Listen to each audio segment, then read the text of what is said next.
the negotiation at the beginning of each cycle of the CBA of 2025-2029.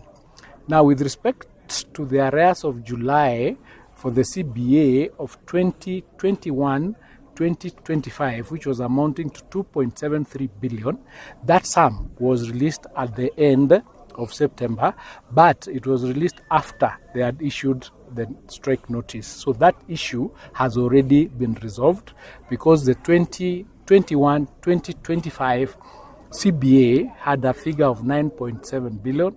4.3 was paid in 2024-2025 financial year.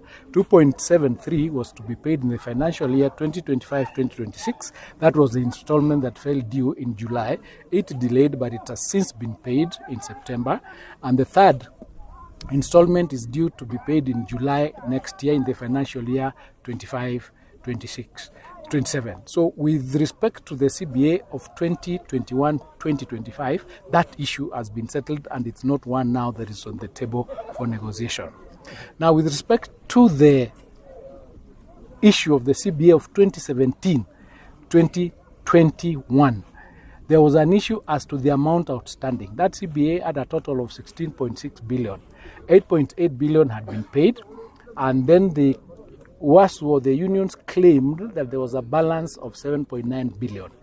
However, SRC at the initial stages indicated to us that 7.2 billion of the 7.9 billion had already been paid by universities, and the balance was 624 million.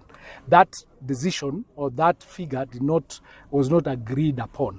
So what we did then is to ask the IPPCU, the organization that deals with the unions from the university side, to get all the payrolls from the universities and go through the figures as to how much has been paid.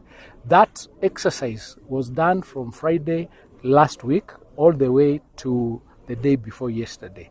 So as we speak today, there was a meeting taking place at 10 o'clock. It was supposed to start at 10 o'clock between the university and the unions, and I've been here the whole day, so I don't know yet what the outcome of that meeting was.